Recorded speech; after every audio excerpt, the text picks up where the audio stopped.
Welcome back to the weekly sneaker review. This week, Galaxies drive people crazy, FreeHandProfit flips to Air Jordan 11, and we talk about some release dates. I am your host, Jacques Slade, and this is the weekly sneaker review. My kick's on fire. What do you get when you mix FreeHandProfit and the Air Jordan 11 Concord? Well, you get a piece of art. While most of you wouldn't dream of scuffing up your Air Jordan 11s, FreeHandProfit has taken a knife to them and transformed them into a gas mask. This isn't the first time, though, he's done this sort of transformation to an iconic sneaker, as he just recently did it with the Air Jordan 3, and before that, the Nike Dunk High, Cheech and Chong, and various other sneakers even before that. If you go to his website, FreeHandProfit.com, you'll definitely see a lot more of his artistic vision when it comes to sneakers. For those that want this piece of art, you can check him out on eBay. I'll put a link down in the description. By now, you have probably heard the reports and seen the pictures and seen the videos and stuff like that on YouTube about the Nike Air Foamposite Galaxy over All-Star Weekend.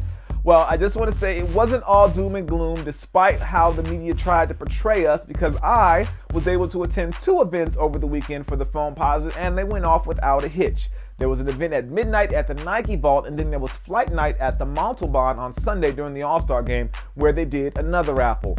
Both events went perfectly fine, no violence, no craziness, nothing getting shut down, and again, they went off without a hitch. Unless you consider the fact that they didn't call my number, so I didn't get a chance to buy a pair of the Foamposites for my personal collection. That part was a problem. So if anybody out there at Nike is listening, I wear a size 11 and you know where I live. But I say all that to say, the media reports are not accurate. The weekend was fine and everyone wasn't going crazy. So don't let them think that it's crazy when you're trying to cop your sneakers. And that's all I'm gonna say about that. There is still no confirmed release date for the Nike Air Yeezy 2, though many of us believe that it will be releasing this spring, courtesy of a tweet by the Nike Air Mag account. However, either way, we do get another look at the shoe courtesy of Don C. The model is the black version and shows us the animal or reptile print on the lateral ankle as well as the pink liner. Additionally, we get to see the glow-in-the-dark outsole, which should definitely make the shoe stand out when you're at the club. Now, pricing is also a mystery with Air Yeezy 2, though I'm almost positive that the price will be more than your average Air Jordan Retro or Foamposite Retro. But again, we will have to see until they confirm. For those of you that follow the Kicks on Fire blog, you know that we are giving away a pair of sneakers every month. Well, not every month, but we've been doing it for maybe like the last 4 or 5 months. For the next month, it's going to be either the Electro Lime, or actually this month, since it's March already, it's going to be the Electro Lime Foamposite. But not only that, you also have a chance to win the Air Jordan 10 Stealth. So the contest is going to be either you can win the Electro Lime Foamposite or the Air Jordan 10 Stealth. You choose between one of those. All the instructions are down in the link below, but you won't click that until after this video, because you have to respond to the question of the video and find out about your responses and stuff like that. So don't click that yet. And you haven't even heard what number 1 is, so hold on just a second. Let's move on to number 1. For number 1 this week, I wanted to try something a little different and just let you guys know about some release information for shoes that are some high-profile shoes that are releasing this weekend on March the 3rd. The first one up is the LeBron 9 Mango. I talked about this one a little bit in last week's weekly review, and if you haven't seen that, bam, there's a link right there. Oh, too late. Now it's gone.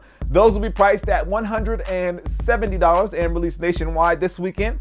Next up is the Nike Zoom Kobe 7 Duke. This one is dedicated to Duke University and features the Attack Fast insole and is priced at only $140. Again, this one releases Saturday, March 3rd also. And finally, one that's also a limited release, which I just found out today, which is the Son of Mars Pop Art inspired. This model is a mix of a bunch of different Jordan models. I think it's the 3, the 5, and the 23 I think, but don't quote me on that. And this one is priced at $160. And again, it is a limited quick strike release and will only be at sneaker boutiques. It won't make it into any of the major chains, so it won't be on Nike Store online, or won't be on Foot Locker online or anything like that. But with that said, let's move on to our question of the video. For last week's question of the video, I asked you guys, what should Nike do next with the Foamposite? And I got a lot of responses. I wasn't really expecting this many responses, but I'm glad that I did. So I wanted to go ahead and read back a few of them. The first one is from Fresh from My Genesis, who says, I want a diamond colorway that's see-through, but not see-through all the way to the foot, which I think is really kind of dope. It's really interesting when you think about that. I wonder how Nike would do that. Definitely be an interesting look, and I'm sure it would be driving sneakerheads insane. The next comment is from SMG Escobar, who wants the Shooting Star Foamposite released. These are the shoes that Penny Hardaway actually wore during All-Star Weekend, and they're white around the Foamposite, then there's a black lace stays, and then there's white stars, and there's a little bit of blue, the Orlando Magic's color blue in the shoe. So it's kind of a dedication to the Orlando Magic, and it has all the colors of their jerseys in the shoe, which was pretty dope. And finally, for the last comment, a bunch of you requested that Nike just stop making the Foamposite for a little while. I guess you guys have seen too many colorways of the Foamposite in the last couple of years, and you want Nike to just give it a little bit of a break. And for this week's question of the video, I want to know which sneaker you thought was the best from All-Star Weekend. Which player had the best All-Star release?